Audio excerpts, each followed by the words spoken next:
ইউক্রেনের নতুন হাইপারসনিক কোরেশনিক ক্ষেপণাস্ত্র ছুড়েছে রাশিয়া। দর্শক, এই বিষয়ে রাশিয়া থেকে জানাচ্ছেন সহকর্মী সৌরভ এলাহি। রাশিয়া ইউক্রেনের সংঘর্ষের 1001তম রাত্রিতে রাশিয়ার পক্ষ থেকে আরেশনিক নামে একটি ব্যালিস্টিক মিসাইল ছোড়া হয়েছে ইউক্রেনের ডনেপ্রোপেট্রভ শহরে, এবং এটি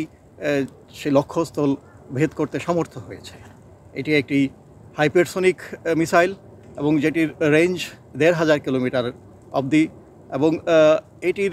অ্যান্টি মিসাইল বা এটিকে ধ্বংস করার মতো আপাতত পৃথিবীতে কোনো ধরনের অস্ত্রপাতি সেরকম নেই, কেননা এটি একটি হাইপারসনিক মিসাইল। আমরা জানি যে ভ্লাদিমির পুতিন জাতির উদ্দেশ্যে দেওয়া ভাষণে উনি বলেছেন যে বারংবার হুঁশিয়ারি করা সত্ত্বেও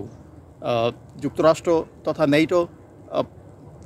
ইউক্রেনের সীমান্ত থেকে সীমান্তবর্তী অঞ্চল থেকে রাশিয়ার অভ্যন্তরে অ্যাটাকামস এবং স্টর্ম শেডো দিয়ে যেই হামলা চালাচ্ছে সেটির প্রতি উত্তরেই এই মিসাইলটি চালানো হয়েছে, এবং পরবর্তীতে যদি আরও এ ধরনের হামলা চালানো হয় তাহলে সেটি হয়তোবা একটি পারমাণবিক যুদ্ধের দিকেই এগিয়ে যাবে। আমরা জানি যে ভ্লাদিমির পুতিন যখনই কোনো মন্তব্য করেন বা হুঁশিয়ারি দিয়ে থাকেন বা কোনো কিছু প্রতিজ্ঞা করেন জনসমক্ষে, সেটি উনি সাধারণত পালন করে থাকেন। তাই বলা হচ্ছে বা আমরা দেখতে পাচ্ছি যে